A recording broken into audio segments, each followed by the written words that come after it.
وعلمه من البيان ما لم يعلم فسبحان الذي لا يحصى امتنانه باللسان ولا بالقلم ونشهد أن لا إله إلا الله وحده لا شريك له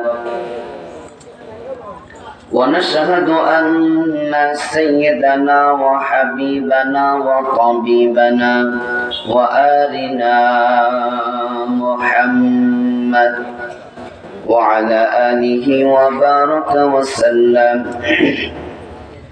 أما بعد فقد قال الله تعالى في كلامه المجيد والفرقانه الحميد সকলে জবান ছেড়ে পড়ি আউযু বিল্লাহি মিনাশ শাইতানির রাজীম বিসমিল্লাহির রহমানির রহিম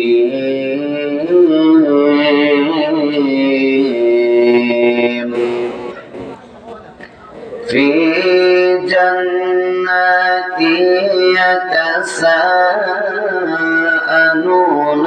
عن المجرمين ما سلككم في سقر قالوا لم نك من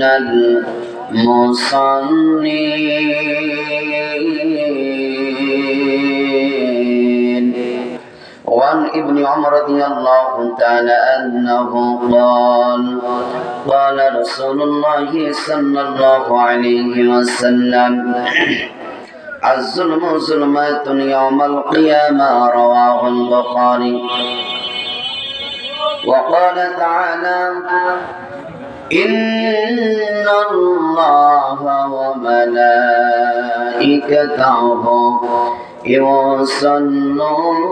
يصلون على النبي يا أيها الذين آمنوا صلوا عليه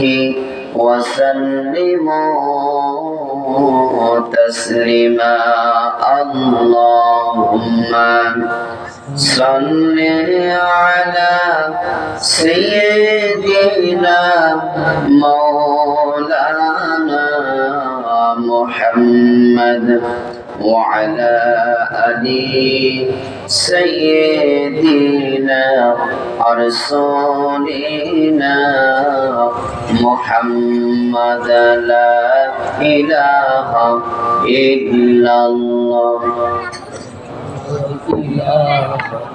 খুব কষ্টের মধ্যে আছেন বাবা, একটু গলার সাউন্ড কি একটু আল্লাহর জন্য কিছু সময়ের জন্য কি বাড়ানো যাবে না? একটু জবান করে বলেন তো দেখি। মাশাআল্লাহ, আরেকটু লা ইলাহা ইল্লাল্লাহ।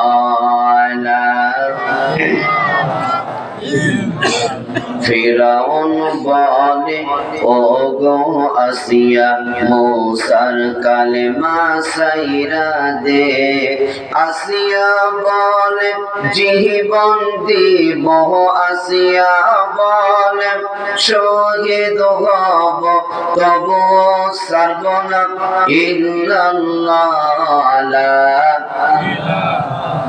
ইল্লাল্লাহ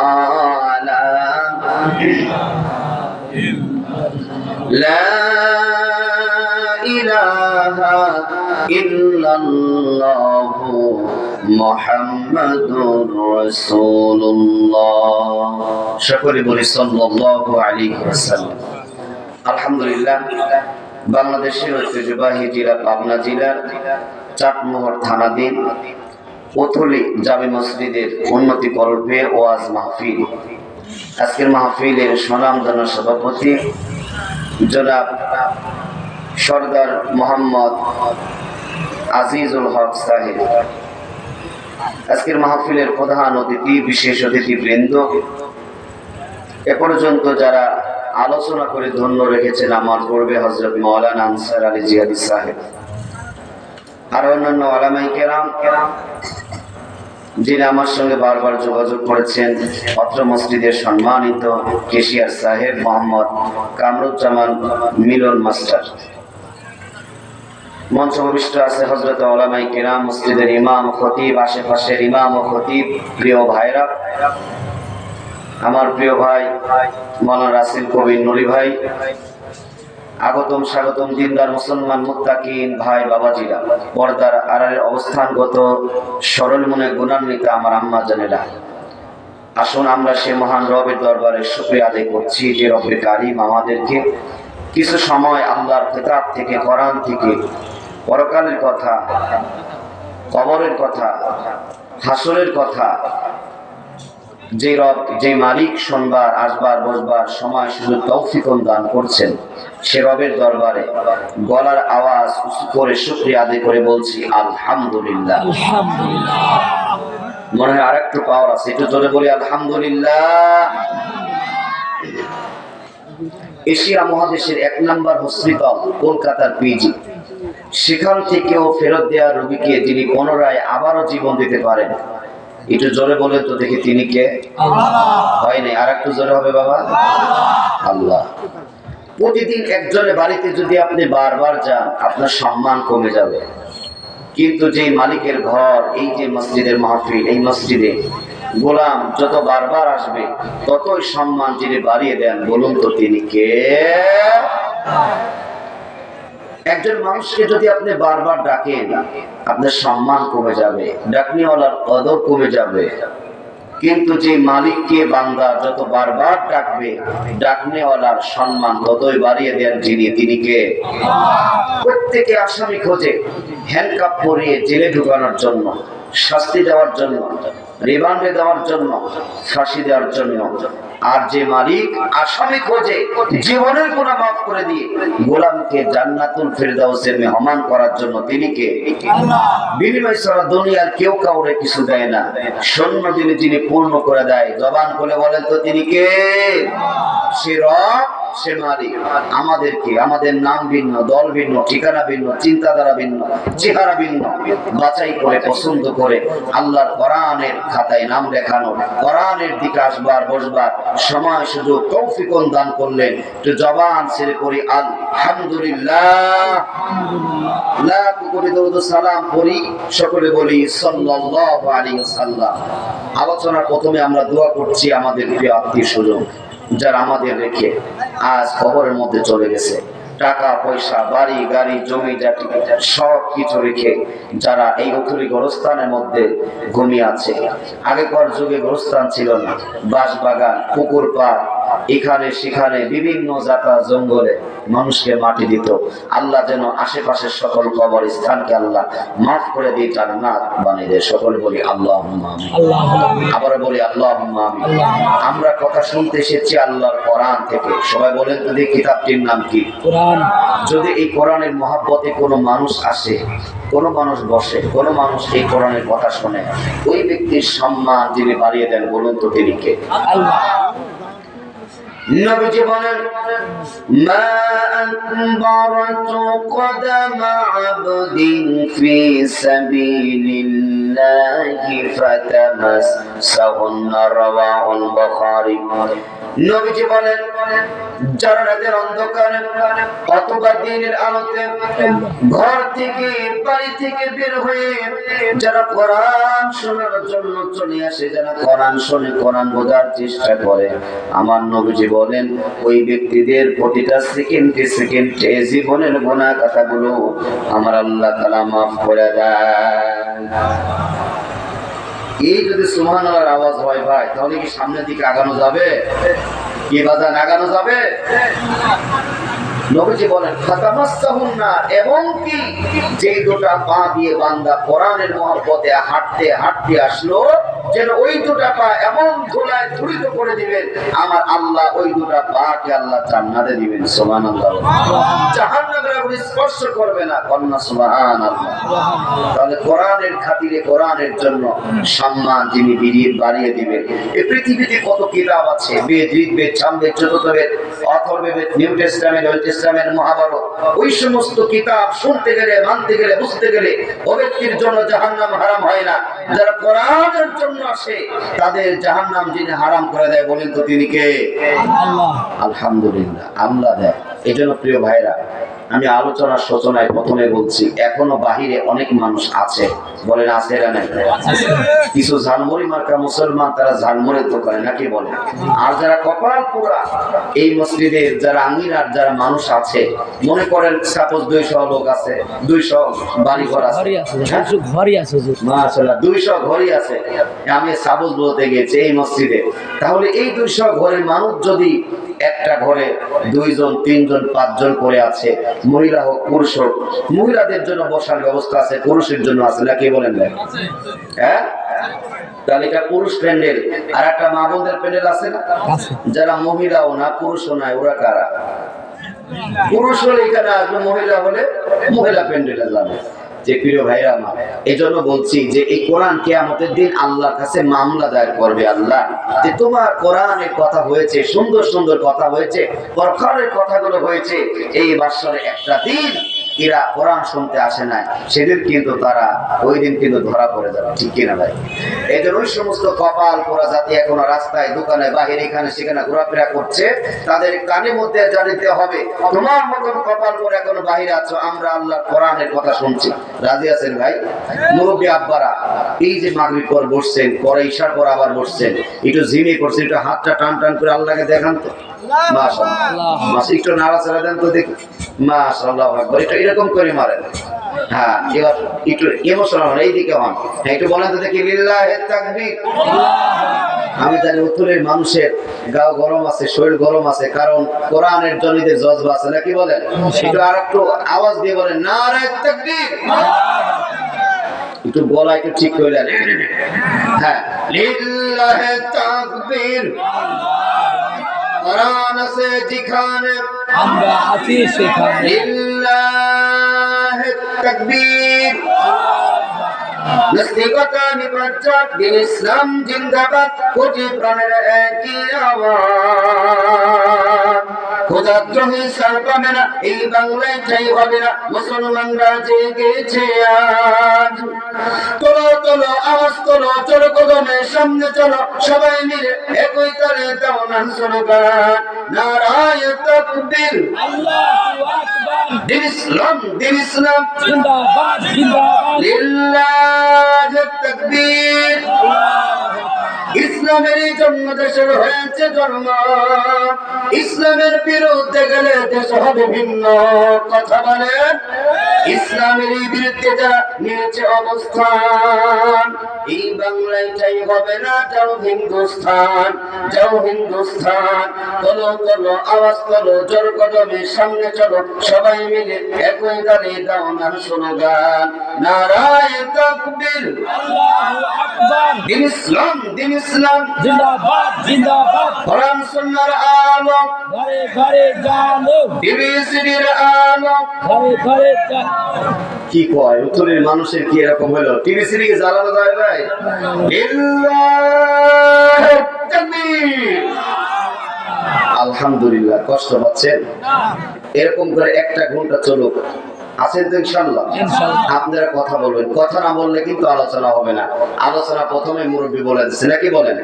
আলহামদুলিল্লাহ। একা একা পাগলও কথা কয় না বেশিক্ষণ, ঝগড়া করবেন, একা বলবেন আর একজন থেমে যাবে অটো, নাকি করেন? এই জন্য একা কথার কোনো মজা আছে? দুজন প্রেম করে কিন্তু একজন কথা বলে আর একজন বলে না, বলেন কথা কি সামনের দিকে যাবে? তাহলে আপনারা কথা বলবেন তো ইনশাআল্লাহ? আলহামদুলিল্লাহ। এই দিকে খেয়াল করি, আমি খুব শিক্ষণীয় কিছু কথা বলবো আপনাদের মাঝে, যে কথাগুলো আমাদের দিল যাতে নাড়া দেয়, আমরা যাতে আস্তে আস্তে করে ইসকের উঠতে উঠতে যাতে আমরা পরকালে কেমন কিছু কথা শুনতে পারি, যাতে আজকে কিছু শিখে যেতে পারি। আমিন বলেন। আমাকে বলার তৌফিক দান করুন, আমিন বলেন। সম্মানিত ভাইরা আমার, আমরা মুসলমান, আমরা সবাইকে বলুন তো মুসলমান হওয়ার পরেও কয় শ্রেণীর ব্যক্তি আছে তারা জাহান্নামে যাবে। বলেন কোথায় যাবে? জাহান্নামে যাবে। কিয়ামতের ময়দানে মুসিবতের সময় জান্নাতি ব্যক্তিরা ওই জাহান্নামীদেরকে বলবেন, আনিল মুজরিমিন, ও জাহান্নামী মানুষেরা, দুনিয়ার জমিনে তোমরা কোন অপরাধ করেছ? দুনিয়ার জমিনে কোন অন্যায় তোমরা করেছ যার কারণে তোমাদের কাছে জাহান্নামের মধ্যে দেওয়া হয়েছে? এত খারাপ জায়গাতে আনিল মুজরিমিন মা সালাকাকুম ফি সাকার, সাকার নামে জাহান্নামের মধ্যে তোমাদেরকে রাখা হয়েছে, এত কষ্টের মধ্যে রাখা হয়েছে। দুনিয়াতে কোন কোন অপরাধ তোমরা করেছো? এবার ওই জাহান্নামীরা ডাক দিয়া বলবে, এ জান্নাতীরা ভাইরা, ওই দুনিয়ার জমিনে আমরা অপরাধ করেছি চারটা। জোরে বলেন তো দেখি কয়টা? আর একটু জোরে বলতে হবে কয়টা? বলবে এক নম্বর অপরাধ আমাদের قالوا لم نك من المصلين।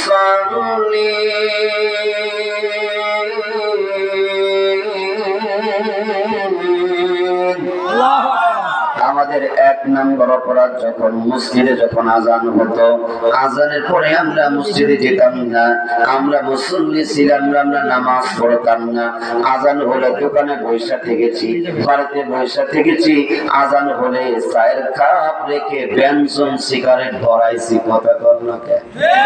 আজান হলে মসজিদে আসে না এরকম মোকায় নাই আপনাদের এই মহল্লার মধ্যে? আছে না নাই?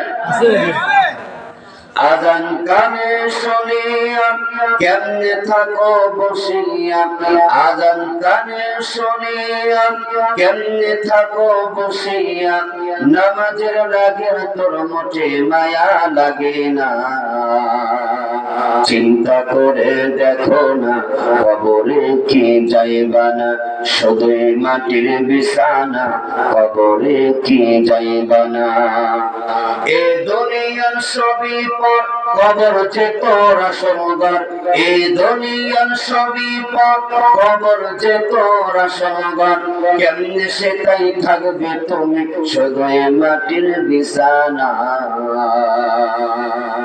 চিন্তা করে দেখো না কবরে কি যাইবা না, শুধুই মাটির বিছানা, কবরে কি যাইবা না। তাহলে মুসলমান যারা আওয়াজ দেন তো দেখি, আজান হলে কোথায় যাবে তারা? নামাজের দিকে যাবে। এবার জাহান্নামীরা বললেন, ও জান্নাতীরা শোনো শোনো ভাই, দ্বিতীয় নাম্বার আমাদের অপরাধ, ওয়ালাম নাকুনু তুইমুল মিসকিন।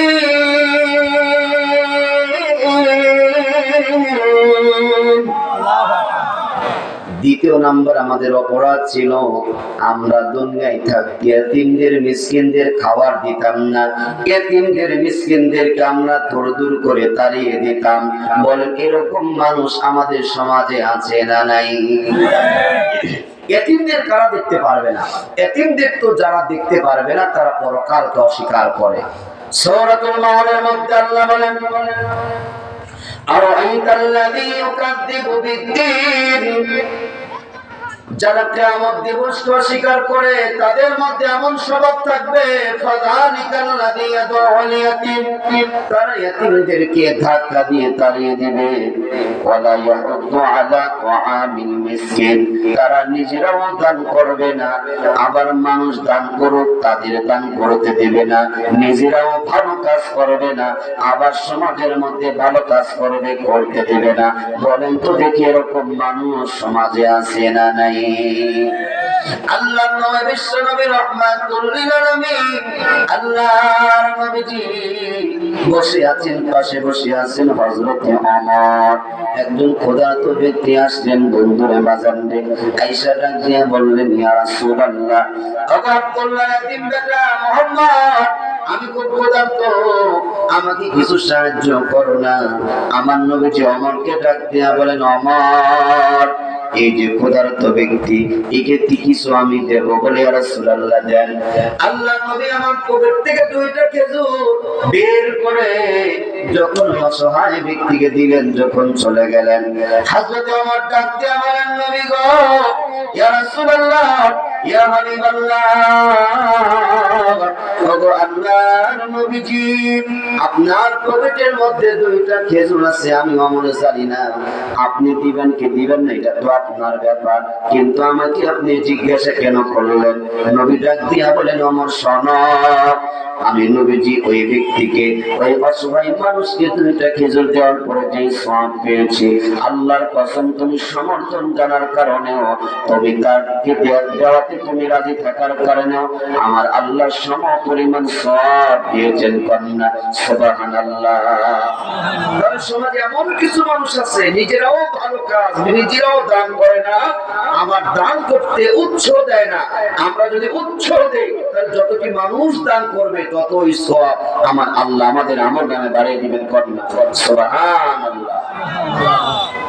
আমার প্রিয় ভাইরা, আমার 2 নম্বর অপরাধ, এতিমদেরকে খাবার দেয় না, এতিমদেরকে ধাক্কা দিয়ে তাড়িয়ে দেয়। আল্লাহ নবীজি তিনি ছিলেন হচ্ছে এতিম, তিনি হচ্ছে এতিম, পৃথিবীর কোন এতিম জাতি নবীজি আল্লাহর কাছে না বলতে পারে।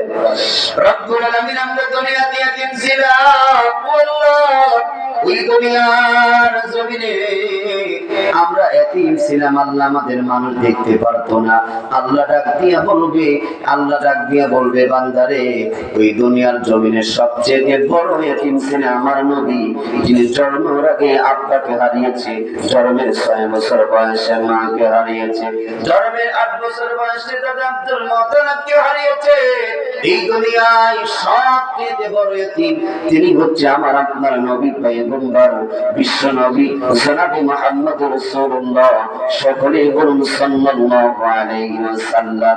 আল্লাহ নবী ডাক দিয়া বলেন, আমার সাহাবীরা, যদি কোন মানুষ এতিমের মাথার উপরে যদি হাত রেখে যদি দোয়া করে, যদি হাতটা বুলিয়ে দিতে পারে, আমি দয়ার নবীজি বলে দিলাম, ওই এতিমের মাথার উপরে যত সওয়াব থাকবে আমার আল্লাহ নেক দিয়ে আমল দিয়ে ভরপুর করে দিবে। একটু জোরে বলা যাবে না কি সুবহানাল্লাহ? আর একটু জোরে বলেন না সুবহানাল্লাহ। আল্লাহ নবী এতিমদেরকে এত ভালোবাসতেন, এতিমদেরকে এত মায়া করতেন।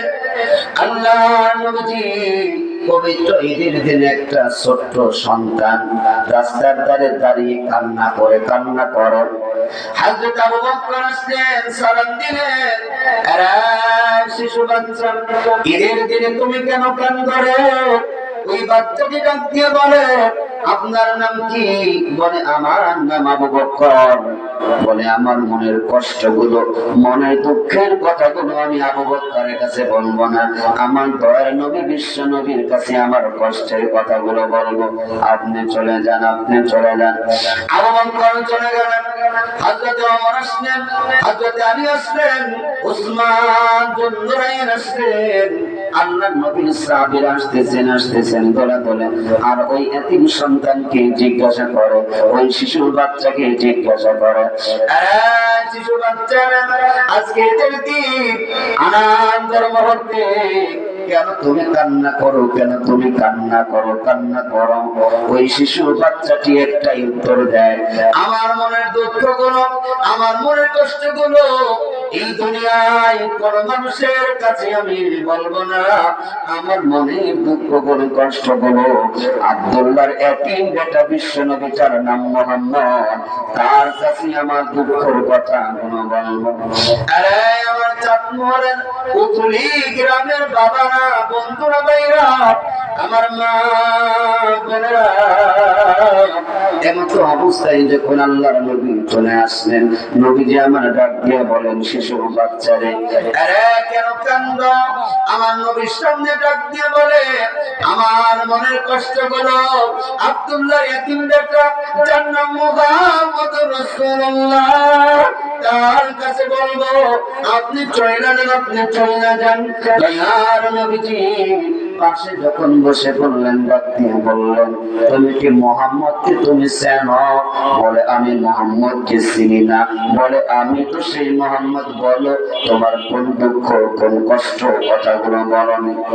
এবার এতিম সন্তানকে নবীকে ডাক দিয়ে বলেন, নবী গো, ইয়া রাসূলুল্লাহ, ইয়া হাবিবাল্লাহ, আমার বাবা ইন্তেকাল করেছে, আমার মায়ের অন্য জায়গায় বিবাহ হয়েছে, আমার মাকে আদর করবে, আমার মামার পেটে ভাত দিবে, আমার সকল বাবা দেখতে পারে না, মায়ের উপরে চড়া হয়, মাকে গালিগালাজ দেয়, মার উপরে আঘাত করে, আমাকে দেখতে পারে না। আমার মা বুকের সাথে নিয়ে ডাক দিয়ে বললেন, বেটা তুমি হচ্ছে এতিম, তোমার বাবা কবরে। আরে বাবা, এই মক্কা নগরে একজন ব্যক্তি আছে, যার নাম আব্দুল্লাহ, এতিম বেটা, যার নাম মুহাম্মদ। যদি তুমি মুহাম্মদের কাছে যদি যাইবার পারো, তাহলে আমি তোমার মা বইলা দেই, তোমার কষ্ট করে সব দূর করে দিতে পারে ওই মুহাম্মদুর রাসূলুল্লাহ। আল্লাহর নবীর কথাগুলো শুনে আর চোখ দিয়ে পানি পড়ে। নবীজি আমার ডাক দিয়ে বলে, এতিম আয় আয় আয় আমার বুকের মধ্যে আয়। আল্লাহর নবীজি বুকের মধ্যে নিয়ে ডাক দিয়ে বললেন, রে এতিম সঙ্গে সংসার, রে এতিম সন্তান শোন, এই আজকের দিনে যদি আমি মুহাম্মদ যদি তোমার পিতা হয়ে যাই, আর যদি আয়েশা যদি তোমার মা হয়ে যায়, বলনি তোমার কোন কষ্ট থাকবে কি অন্তরে? এতিম সন্তান আসমানের দিকে আল্লাহর দিকে হাতটা বাড়িয়ে যায়, ও আল্লাহ, আজকের দিন, আজ আনন্দের দিন, আপনার নবী বিশ্ব নবী যদি আমার পিতা যদি হয়ে যায়, আর উম্মাহাতুল মুমিনিন হযরত আয়েশা যদি আমার মা হয়ে যায়, আর ফাতিমাতুল জোহরা যদি আমার বোন হয়ে যায়, আল্লাহ, আমি আপনার কাছে সাক্ষী দিই, এই আসমানের নিচে জমিনের উপরে আমার চেয়ে আনন্দের মানুষ আর একটাও থাকবে না। একটু জোরে বলা যাবে না কি সুবহানাল্লাহ?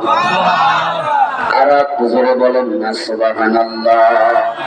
আরে আমার উত্তরে আমার গ্রামের বাইরা বন্ধুরা, চাঁদমোহরের আপনারা, আল্লাহর নবী বিশ্ব নবী সাহাবীদেরকে বলেন, আমার সাহাবীরা শোনো, এই যে দুটো আঙ্গুল দেখতে পাও, এই যে হাত আমি করেছি, দেখো পাশাপাশি দুইটা আঙ্গুল, এতিমকে লালন পালনকারী ওই ব্যক্তি, আর আমি নবীজি জান্নাতের মধ্যে দুইটা আঙ্গুলের মতো পাশাপাশি থাকবো। একটু জোরে বলা যাবে না কি সুবহানাল্লাহ? এতিমদের অধিকার ইসলাম যা দিয়েছে অন্য কেউ দিতে পারবে না, ঠিক কিনা? সুতরাং অসহায় মানুষের অধিকার ইসলাম যতটুকু দিতে পারে, এ জাতির কোন নেতা, কোন নেত্রী, কোন দার্শনিক, কোন বৈজ্ঞানিক দিতে পারে না। কারণ আল্লাহর নবীর আদর্শ দিয়ে ইসলাম প্রতিষ্ঠিত হয়েছে। তাছাড়া কোন মানুষের, কোন নেতা, সকল মানুষ সমাজে শান্তি দিতে পারে, কিন্তু আল্লাহ কোরআন ছাড়া এ পর্যন্ত শান্তি আসে নাই, কোনদিনও আশা করা সম্ভব নয়। আল্লাহ নবীজি দেশ চালিয়েছেন। নবীজির ইন্তেকালের পরে উম্মতের রাহবার হযরত আবু বকর 2 বছর 6 মাস দেশ শাসন করেছে। হযরত আবু বকর যখন ইন্তেকাল করলেন, আমিনুল মুমিনিন খলিফাতুল মুসলিমিন হযরত ওমর 10 বছর 6 মাস দেশ শাসন করেছে। আরে আমার অথরিতামি মসজিদের আমার আব্বারা, আমার চাঁদমোহরের বাবারা, আমিনুল মুমিনিন খলিফাতুল মুসলিমিন হযরত ওমর এমন একজন ব্যক্তি ছিলেন বাবা, তিনি আল্লাহর নবীজির সাহাবী হযরত ওমর। তিনি ঈশার নামাজের পরে ঘুমাতে যেতেন, আবার গভীর রাত্রে ওইটা জায়গায় জায়গায় ঘুরে বেড়াতেন। কোন ব্যক্তি অসুস্থ চিল্লা পাল্লা করছে, কোন ব্যক্তি গভীর রাত্রি বিপদে পড়েছে দেখতেন। রাত যখন গভীর হয়ে গেল, আমিরুল মুমিনিন খলিফাতুল মুসলিমিন হযরত ওমর ওই গভীর রাত্রি উঠলেন। তার একটা চামড়ার চাবুক ছিল, চামড়ার চাবুক সাথে থাকতো। পাখির কিচিমিচি বন্ধ হয়ে গেল। ছোট্ট ছোট্ট সোনামণিরা মায়ের কোলে দুধ খেতে খেতে ঘুমিয়ে পড়েছে। প্রিয়তমা স্বামী, প্রিয়তমা স্ত্রী গভীর রাত্রি ঘুমিয়ে পড়েছে, আর এই নিস্তব্ধ রাতে কোনো শব্দ নাই, কোনো শব্দ নাই। আমিনুল মুমিনিন খলিফাতুল মুসলিমিন হযরতে ওমর একটা চামড়ার চাবুক নিয়ে জায়গায় জায়গায় জায়গায় জায়গায় ঘুরে বেড়াচ্ছে, জায়গায় জায়গায় ঘুরতেছে। ঘুরতে ঘুরতে শহর থেকে গ্রামে, গ্রাম পেরিয়ে প্রত্যন্ত অঞ্চল, প্রত্যন্ত অঞ্চল থেকে বর্ডারের পাশে হঠাৎ হযরতে ওমর দেখতে পায় একবার বর্ডারের সাথে একটা তাঁবু টানানো, আর ওই তাঁবুর সিরা সিরা জায়গা দিয়ে কেন যেন আলো জ্বলে, আলোর একটা আশঙ্কা দেখা যায়। হযরতে ওমর দূর থেকে চলে গেলেন। যাওয়ার পরে চিন্তা করলে এই তাঁবুর মধ্যে কারা আছে, কে আছে, আমাকে দেখতে হবে, আমাকে জানতে হবে। এবার দেখলেন ওই তাঁবুর মধ্যে মানুষের কথার আওয়াজ শোনা যায়। হযরত ওমর আশ্চর্য হলেন, থমকে দাঁড়ালেন। ওই তাঁবুর মধ্যে দুইটা সন্তান তার মাকে ডাক দিয়ে বলে, মা, ও মা, তুমি না বলেছো সকাল বেলায় খলিফা ওমরের রাষ্ট্রে যাব, মুসলমানের দেশে যাব। ও মা, আজকে তিনটা দিন ক্ষুধার যন্ত্রণায় থাকতে পারি না মা। দেখো মা, পেটের মধ্যে পাথর দিয়ে রাখছি। তুমি না বলেছ মুসলমানের দেশে কুত্তাও না খাইয়া থাকে না, মুসলমান মানুষেরা ভাগাভাগি করে খায়। ও মা,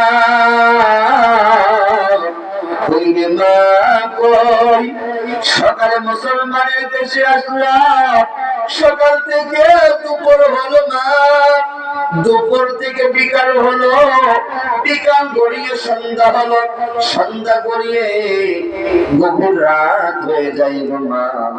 ও মা, কোন মুসলমান তো খবর নিল না।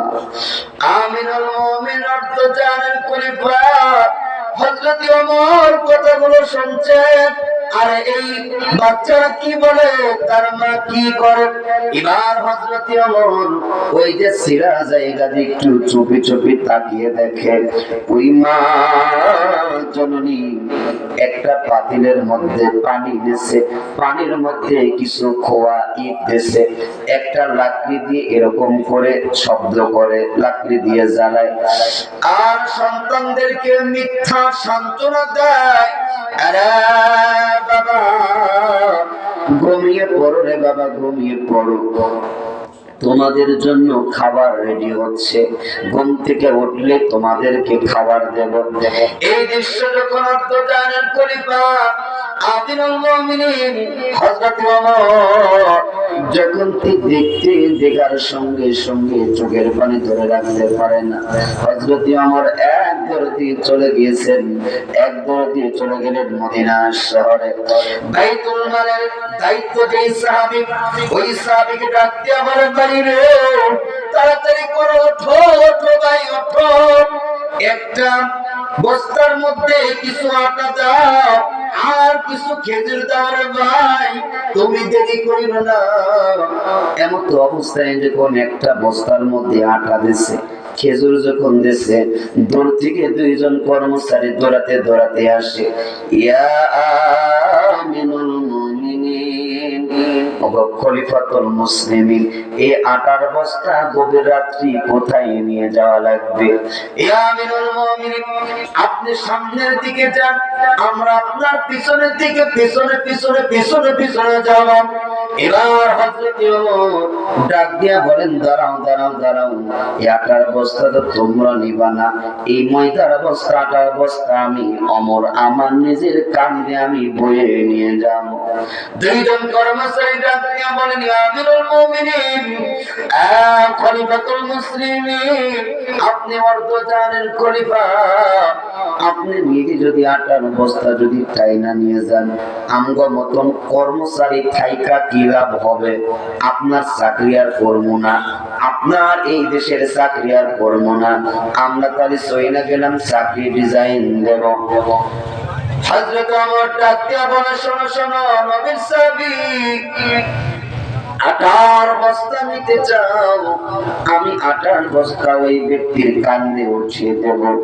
আমার একটা কথা যে ব্যক্তি রাখবে, বলে ইয়া আমিনুল মুমিনিন, সে কথা আবার কে? বলে আমি ওমরের কিয়ামতের দিন একটা গুনার বস্তা হবে, ওই গুনার বস্তা কে নিতে রাজি হবে? বলো বলো। আমি আমিনুল মুমিনিন গুনার বস্তা যে নিতে রাজি হবে, আমি তার কান্দের মধ্যে আটার বস্তা তুইলা দেব। কেউ রাজি হয় না, কেউ রাজি হয় না। হযরতে ওমর ডাক দিয়া বলে, শোনো শোনো, তোমরা যেটা আটার বস্তা দেখতে পাও, আর ওই আটার বস্তাকে আমি ওমর গুনার বস্তা দেখতে পাই। কারণ ওরা সকালে এসেছে, রাত হয়েছে, খাবার দিতে পারে না। কিয়ামতের দিন যদি আমি ওমরকে যদি অর্ধ জাহানের খলিফা, আমি ওমরকে যদি বলে কাঠগড়ায় যদি দাঁড় করে জবাব দিয়ে তা করে, তাহলে আল্লাহর সামনে আমি পার পাবো না। তাড়াতাড়ি করো, তাড়াতাড়ি করো, ওই আটার বস্তাটা বান্দা আমি ওমরের কাঁধে তুলে দাও। আমিনুল মুমিনিন খলিফাতুল মুসলিমিন অর্ধ জাহানের খলিফা হযরত ওমর ওই আটার বস্তা নিয়ে এরকম হাঁটতে হাঁটতে শহর থেকে গ্রামে, গ্রাম থেকে প্রত্যন্ত অঞ্চল থেকে বর্ডারের পাশে চলে গেলেন। ওই যে একটা তাঁবু টানানো, সিরা তাঁবু টানানো একটা দরজা আছে, ওই পাশে দাঁড়িয়ে বললেন, আসসালামু আলাইকুম মা, ও মা দরজা খোলো। ভিতরের মধ্যে শুধু কান্নার আওয়াজ, কান্নার আওয়াজ। মা জননী কান্দে ডাক দিয়া বলে, বাবা রে, কে বাবা? আমার মা বইলা ডাইকো না। কে কে কে? যুবক ডাক দিয়ে বলে, মা আমি একজন পথিক, মা দরজা খোলো। ওই মা কান্না করে, বাবা রে, তোমার নিশ্চয়ই সাহায্য লাগবে। ও বাবা, নিশ্চয়ই তোমার অর্থ লাগবে, সাহায্য লাগবে। আমি আর তোমাকে সাহায্য দিতে পারবো না। আরে বাবা, আমাকে মা বলে ডাইকো না। আমার জন্ম দেওয়া দুইটা সন্তান আজকে 3 দিন ধরে না খেয়ে বুকের মধ্যে পাথর নিয়ে ঘুমিয়ে পড়েছে। ও বাবা, আমি মা হওয়ার যোগ্য নয়, আমারে তুমি মা বইলা ডাইকো না, মা বইলা ডাইকো না। হযরত ওমর চোখের পানি পড়ে আর চোখের পানি মুছে, মার কান্না, বাবারে আমাকে মা বইলা ডাইকো না। হযরত ওমর ডাক দিয়া বলেন, মা দরজা খোলো গো মা, দরজা খুইলা দাও গো মা। দেখো তোমার কাছে কোনো খাবার চাবো না, কোনো সাহায্য চাইবো না, মা দরজাটা খোলো। দরজাটা খুলেছে, খোলার পরে হযরত ওমরের কাছে যখন আটা আর খেজুর দেখে, এবার মহিলা জিজ্ঞাসা করলেন, বাবা রে, তোমার বাড়ি কই? এইগুলো কার জন্য? বলে, মা আমার বাড়ি আশেপাশে রে মা। ও মা দেরি কইরো না মা, দেরি কইরো না। এই যে দুটি ভাই আজকে 3টা দিন না খাওয়া, ও মা 2টা ভাই পেটের মধ্যে পাথর নিয়ে ঘুমাই। ও মা তাড়াতাড়ি করো, একটা কাজ করো গো মা, এই আটা দিয়ে রুটি বানাও। আর হযরত ওমর ডাক দিয়া বলেন, মা আমি তোমার নিভানো চুলা আমি ফু দিয়ে ধরিয়ে দেই। এটা চাটমোহরের মানুষ জবান করে বলেন তো আল্লাহু আকবার। এটা চিন্তা করেছেন আমিনুল মুমিনিন খলিফাতুল মুসলিমিন অর্ধ জাহানের খলিফা। তিনি বলেন, ও মা একটু রুটি বানাও, আর আমি তোমার নিভানো চুলা ফু দিয়ে ধরিয়ে দেই। একটু আরেকবার বলেন না, আল্লাহু আকবার।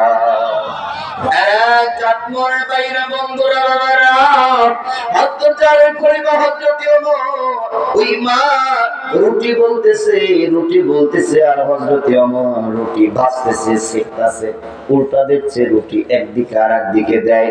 হঠাৎ করে হযরত ওমর ডাক দিয়া বলে, মা ও মা, ও মা ওই যে দুটা ভাই 3টা দিন না খাওয়া, ক্ষুধার যন্ত্রণায় ছটফট করতে করতে ঘুমিয়ে পড়েছে। মা আর দেরি করিল না, ও মা যদি তুমি অনুমতি দাও গো মা, আমি 2টা ভাইকে ডাইকা খাওয়াই। বলে খাওয়াও। হযরতে ওমর ওই খেজুরের মধ্যে থেকে আটিগুলো আলাদা করে এ বাবা, হযরতে ওমর রুটির সঙ্গে ওই খেজুরটা মোড়ায় আর ওই 2 ভাইকে ডাকে, ও ভাই ওঠো ওঠো ভাই, ও ভাই তাড়াতাড়ি ওঠো, তোমাদের জন্য খাবার রেডি হয়েছে। 2 ভাই তাড়াতাড়ি করে ওঠে, আমাদের জন্য খাবার। ছোট ভাই বলে আমাকে আগে দাও, বড় ভাই বলে আমাকে আগে দাও। হযরতে ওমর 2টা ভাইকে খাবার দেয়, আর এই চোখ দিয়ে পানি পড়তে পড়তে দাড়ি মুবারক ভিজে যায়। দাড়ি মুবারক ভিজতে ভিজতে যখন বুকের উপরে পানি পড়ে, বুকটা ভিজিয়ে যায়। ওই মহিলাটি ওমরের দিকে তাকিয়ে আছে, আর যুবকের কান্না দেখে আর ওই মহিলাটিও কান্দে।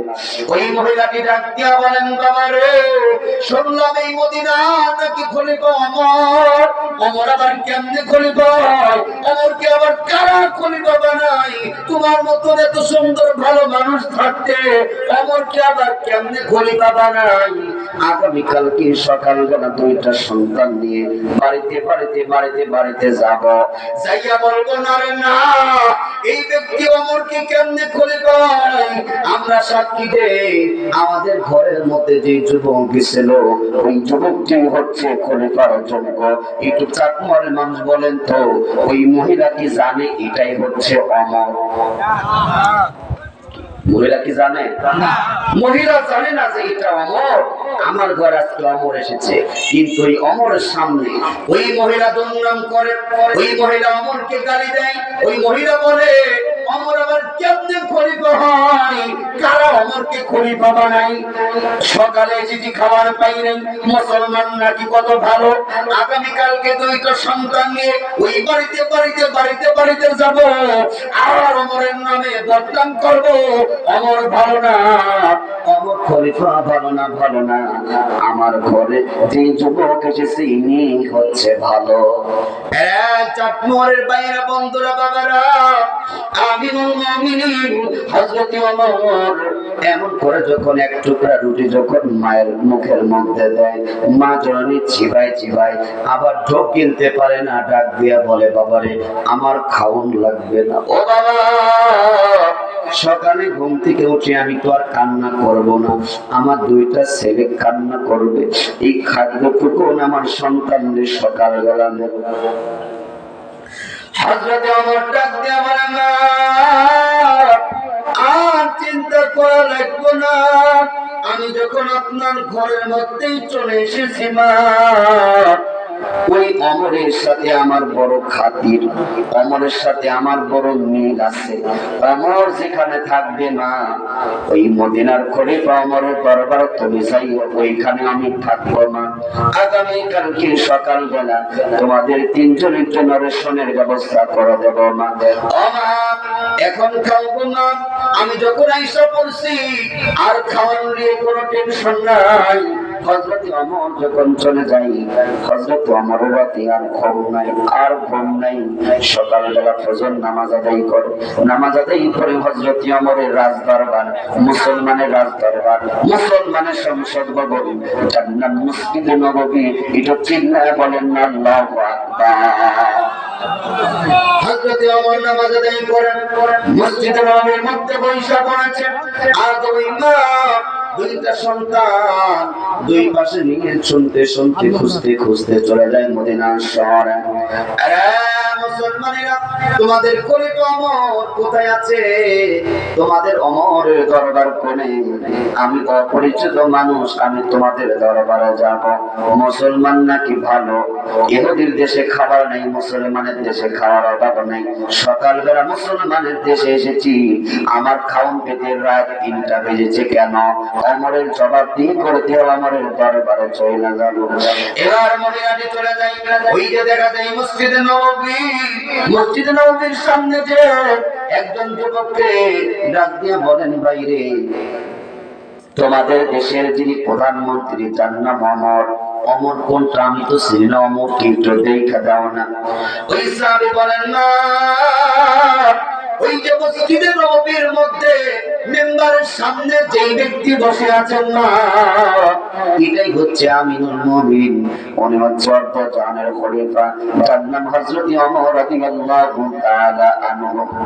ওই মহিলাটি যখন প্রথম নজর এক নজর দেখছে, আর ওই ব্যক্তি যারে ওমর বইলা দেয় ওইটাই হচ্ছে ওমর, এক নজর দেখার পরে আশ্চর্য হলেন, থমকে দাঁড়ালেন, আর চিন্তা করে আরে আমার তো ভুল হবে না, গতকালকে যে যুবক আমার ঘরে চাইয়া নিবানো চুলা বারবার ফু ফু দিয়ে যিনি ধরিয়ে দিয়েছে, আরে ওই যুবক আর জানি আমার দেখা দেয়, আমি তো দেখি একই যুবক।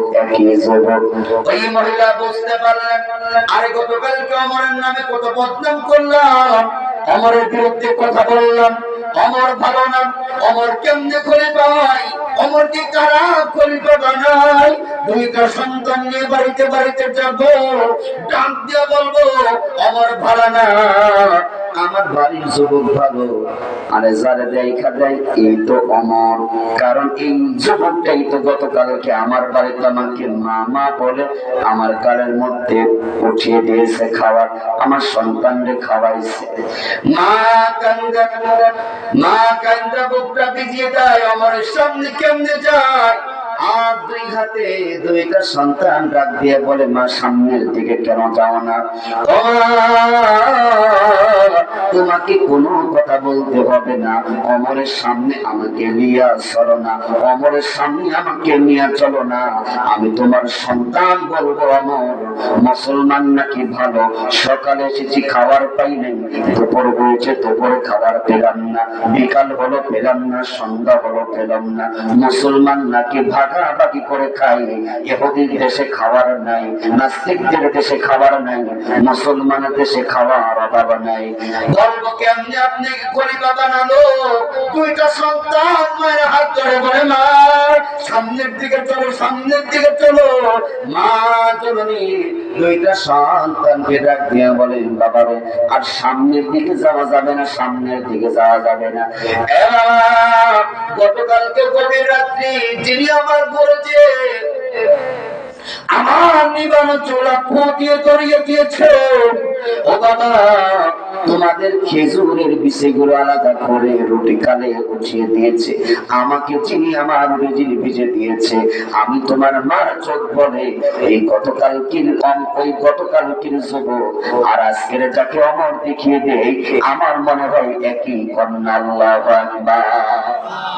ওই মহিলার সব কথা মনে করে আর সামনের দিকে যায় না, ওই দুইটা সন্তান নিয়ে মসজিদে নববীর এক পাশ দিয়ে যখন বের হতে যেতে চায়, আর আমিনুল মুমিনিন খলিফাতুল মুসলিমিন হযরত ওমর দাঁড়িয়ে সঙ্গে সঙ্গে মসজিদ নববীর পিছন গেট দিয়ে সামনের দিকে দাঁড়ায়, যাওয়ার পরে মহিলার সামনে দাঁড়ায় বলে, মা ও মা গো তুমি ভুল করো নাই, মা অন্যায় করেছি আমি অমর, ভুল করেছি আমি অমর, সকালে তোমার কাছে খাবার নেওয়ার কথা ছিল, সকালে আমি অমর খবর নিতে পারি নাই, দুপুরে নিতে পারি নাই রে মা, বিকালে নিতে পারি নাই, তোমার খবর নিতে রাত গভীর হয়েছে মা, ও মা আমি অমরের হাতে চামড়ার চাবুক, দেখো যদি তোমার ভালো লাগে, যদি তোমার মনে কোনো কষ্ট থাকে মা, আমি অমরকে এই চামড়ার চাবুক দিয়ে আমি অমরের পিঠের উপরে মারো। ও মা কিয়ামতের ময়দানে এই মুসিবতের সময় আমি অমরকে তুমি আসামি বানাইও না মা, তোমার অন্তরের মধ্যে যদি কোনো কষ্ট থাকে রে মা, আমি অমরকে তোমার হাত দিয়ে আমার চামড়ার চাবুক দিয়ে মারো, তবু আমার উপরে কোনো রাগ রেখো না। ও মা তোমাদের তিনজনের জন্য আমি অমর রেশনের ব্যবস্থা করে দিলাম, সকলে বলেন আল্লাহু আকবার। এটাই হচ্ছে ইসলাম, এটাই হচ্ছে কোরআন, এটাই হচ্ছে কোরআনের শাসন, এটাই হচ্ছে ইসলামের শাসন। কথা বলেন ঠিক কিনা? একটা ব্যক্তি না খেয়ে থাকতে পারবে না, দেশের সরকার প্রতিটা মানুষের খবর নিবে, প্রতিটা গ্রামের মহল্লায় পাড়ায় খবর নেবে। এটাই আল্লাহর কোরআন শিক্ষা দিয়েছে। কথা বলেন ঠিক কিনা? আল্লাহর কোরআন যদি আল্লাহর কোরআনের নবীজি এবং নবীর পরে যেই সাহাবীরা দেশে যেই সুশাসন করেছে, মানুষের অধিকার মানুষের কাছে দিয়েছে, এই অধিকার শুধুমাত্র কোরআন আর ইসলাম ছাড়া অন্য কোন মানুষ দ্বারা সম্ভব কোনোদিনও না। থাকতে হবে একমাত্র আল্লাহর ভয়। সবাই বলেন কার ভয় থাকতে হবে? আল্লাহর ভয়। কারণ অমরের মধ্যে জবাবদিহিতা পরকালের ভয় আছে। এই মহিলাকে যদি আমি খাবার যদি না দিতে পারি, তাহলে পরকালে আল্লাহর কাছে আমার বিরুদ্ধে জবাবদিহিতা আছে। আমাকে আসামির কাঠগড়ায় দাঁড়াতে হবে। আমি খলিফাকে ওই পরকালে যদি আসামির কাঠগড়ায় দাঁড়ায়, তাহলে আমি ওই দিন ধরা পড়ে যাব। বলেন তো দেখি কার ভয়? আল্লাহর ভয়। আল্লাহর ভয় যার মধ্যে না, সে দুনিয়ার সব করতে পারে। যার মধ্যে আল্লাহর ভয় আছে, তারা আল্লাহর কোরআনের বাইরে যেতে পারবে। কথা বলেন পারবে? আমাদের ভয় করতে হবে কাকে? এই দুনিয়ায় যত মানুষ আছে, সমস্ত মানুষের মধ্যে আল্লাহ বলেন ইন্না আকরামাকুম ইনদাল্লাহি আতকাকুম ইন্নাল্লাহা আলিমুন খবীর। আমি দুনিয়ার মধ্যে যাকে ভালোবাসি না, যারা আমি আল্লাহকে ভয় করে, যারা আমি আল্লাহকে ভয় করে, যারা আমি আল্লাহকে ভয় করে, ওই ব্যক্তিদেরকে আমি আল্লাহ ভালোবাসি। আল্লাহু আকবার। তাহলে আমরা ভয় করব কাকে? সবাই বলেন তো কাকে? রবের ভয় আমাদের অন্তরে আনতে হবে। বলুন বাবা, আমরা গুনাহ করেছি না? আমাদের গুনাহ আছে না নাই? আমাদের পাপ আছে না নাই? যদি আপনার এই গুনাহ, আপনার এই পাপগুলো যদি এই উথলি গ্রামের মানুষ যদি জানতো, মানুষ আপনাকে ধিক্কার জানাইতো, মানুষ আপনাকে থুথু দিত, মানুষের সামনে যেতে আপনার বড্ড লজ্জা হতো, ঠিক কিনা? এই জন্য আল্লাহ ডাক দিয়া বলেন, বাবার গুনার কথা কোন সন্তান জানে না, সন্তানের গুনার ব্যাপারে বাবা জানে না, মায়ের গুনার ব্যাপারে ছোট্ট মনে করে চার টুকরা বিটি জানে না। ওই সন্তান যদি বাবার গুনার কথাগুলো যদি জানতো, ওই সন্তান বাবাকে বাবা বলে ডাক দিত না। ওই কলিজার টুকরা বেটি যদি মায়ের গুনার ব্যাপারে জানতো, ওই বেটি আর মাকে মা বইলা ডাক দিত না। একটু চাঁদমরে মানুষ বলেন তো, দুনিয়ার গুনার খবর কেউ জানে না, কেউ জানে না। বলেন তো আমরা কাকে ফাঁকি দিতে পারি নাই? একটু আস্তে বললে হবে না বাবা, একটু জোরে বলেন কাকে। বুঝতে খারাপ লাগতেছে, আলোচনা খারাপ লাগে? হ্যাঁ, আল্লাহ ডাক দিয়া বলেন ইন্নাহু আলিমুম বিযাতিস সুদূর। ও গোলাম, দুনিয়ার জমিনে তুমি যত অন্যায় করো, দুনিয়াতে যত গুনাহ করো বান্দা, ও বান্দা, আমি আল্লাহকে ফাঁকি দিতে পারো না। আমি আল্লাহ তোমার সব গুনার কথাগুলো শুনি, জানি। রাত দিন, ইচ্ছায় অনিচ্ছায়, অন্ধকারে মনে মনে প্রকাশ্যে যা বলো, দুনিয়ার কেউ শুনে না। বলুন তো দেখি কে শোনে? আর একটা আওয়াজ দিয়ে বলেন কে শোনে? আল্লাহ ডাক দিয়ে বলেন গোলাম, ওই দুনিয়ার মানুষেরা কেউ তোমার গুনার ব্যাপারে জানে না। আমি আল্লাহকে বাদ দিতে পারো নাই। আমি আল্লাহ তোমাকে অভিবানী জানাচ্ছি, আমি আল্লাহ তোমাকে ডাকতেছি, আমি আল্লাহ তোমাকে, আমি আল্লাহর দিকে ডাকে আসো। কুল্লা ইবাদিয়াল্লাযীনা আসরাফু আলা আনফুসিহিম লা তাকনাতু মির রাহমাতিল্লাহ ইন্নাল্লাহা ইয়াগফিরুয যুনুবা জামিআ ইন্নাহু হুয়াল গফুরুর রহিম। আল্লাহ বলেন লা তাকনাতু মির রাহমাতিল্লাহ, আমি আল্লাহর রহমত থেকে বান্দা নিরাশ হও না। তোমার গুনার পাল্লা যদি পাহাড় পরিমাণ হয়, আমি আল্লাহর দয়া, আমি আল্লাহর মায়া তার চেয়ে বেশি। এ গোলাম, তোমার গুনার পাল্লা যদি ওই পাহাড় পরিমাণ হয়, আসমান পরিমাণ হয়, আমি রব, আমি মালিক, তোমার আমার গুনার চেয়ে আমি আল্লাহর রহমত বেশি, আমি আল্লাহর দয়া বেশি, আমি আল্লাহর মায়া বেশি। এর দুনিয়ার গোলাম শোনো শোনো, দুনিয়ার মানুষের কাছে একবার চাইতে যাও, একবার চাইলে মানুষ দেয়, দুইবার চাইলে দেয়, তিনবার চাইলে দেয়, চারবার যদি চাইতে যাও দুনিয়ার মানুষ বলবে তোমার স্বভাব চরিত্র কি ভালো হবে না, চাওয়া চাওয়া অভ্যাস যাবে না। আল্লাহ ডাক দিয়ে বললেন, রে বান্দা, আমি আল্লাহর কাছে বান্দা চাই, আমি আল্লাহর কাছে চাই, আর চাওয়ার পরে আমি আল্লাহ খুশি হয়ে যায়।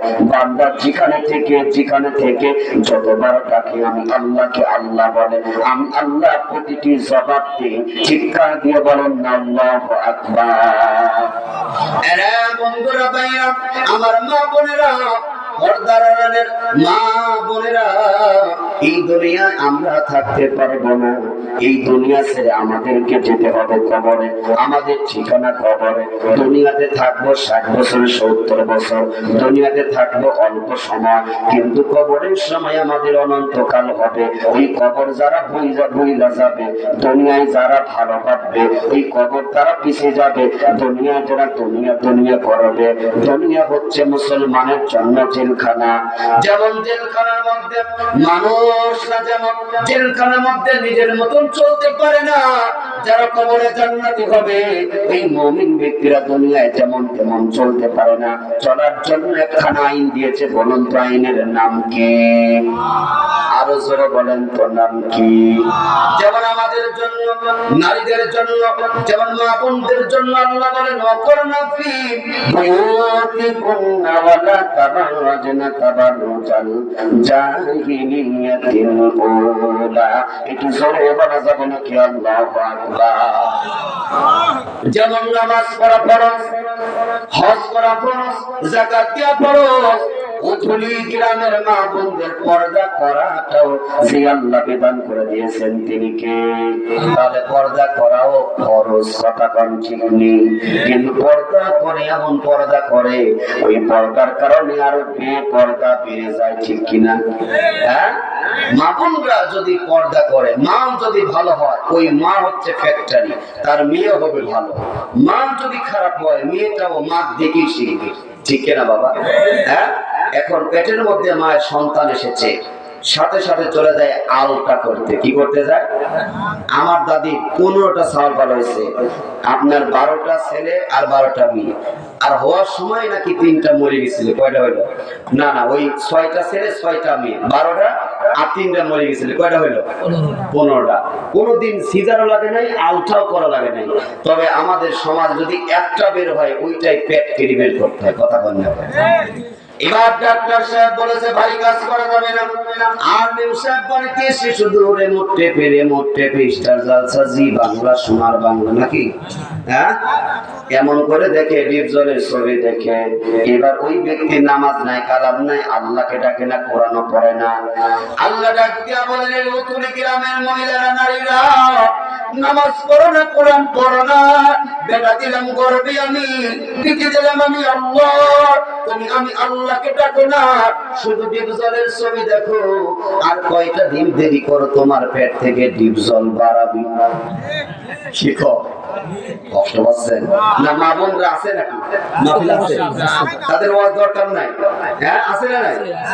এই জন্য মা বোনেরা বলছি, যেই তো প্রজেক্টর আছে আমার মায়েরা, আল্লাহ ডাক দিয়া বলে এরে চাকমারে উঠুলির লোকেরা, এ দুনিয়ার মহিলারা, দুনিয়ার নারীরা, আমি আল্লাহ ডাক দিয়া বলি, গর্ভে সন্তান নিয়ে যদি নামাজ পড়তে পারো, আমি আল্লাহকে ডাকতে পারো, আমি মাওলার জিকির যদি করতে পারো, কোরআন পড়নে ওয়ালা যদি হয়ে যাও, আমি আল্লাহ ডাক দিয়া বলি এ বান্দা, তোমার পেট থেকে আব্দুল কাদের জিলানী, খাজা মাইনুদ্দিন চিশতি, হাফেজ কোরআন আলেমে দ্বীন তোমার পেট থেকে বের করে দেব। কথা বলেন ঠিক কিনা?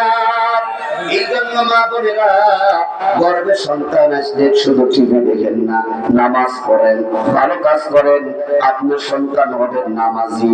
যেমন আব্দুল কাদের জিলানীর মা 18 পারা কোরআনের হাফেজা ছিলেন, আর আব্দুল কাদের জিলানী ওই পেটের মধ্যে শুনে যেন মুখস্থ হয়েছেন। কন্যা সুবহানাল্লাহ। আল্লাহর ওলি খাজা মঈনুদ্দিন চিশতি রাহমাতুল্লাহি আলাইহি ভারতের জমিনে ভারতের জমিনে আসছেন, হাজার হাজার মানুষ ইসলাম গ্রহণ করে চলে গেলেন বাড়িতে। মা ও মা, আল্লাহ মাওলা আমারে কত ভালোবাসছে দেখো, আমার হাত ধরে মানুষ ইসলাম গ্রহণ করে।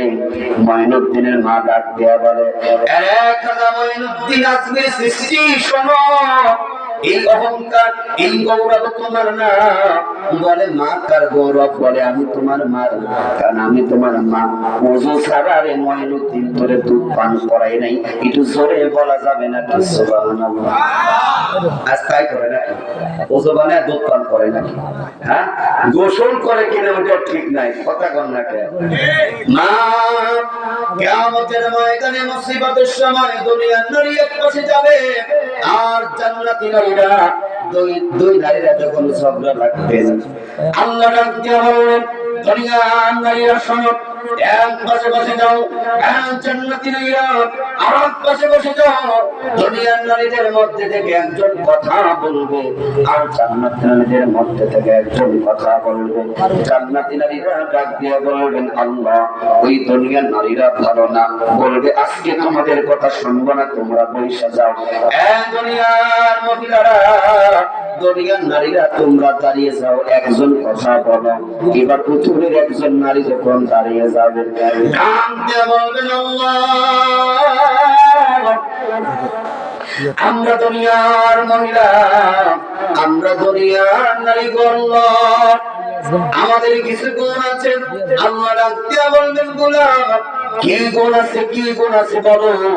বলবেন, আল্লাহ আমাদের গুণ হচ্ছে আমরা দুনিয়ার জমিনে থাকতে নামাজ পড়েছি, তোমার দেখি নাই।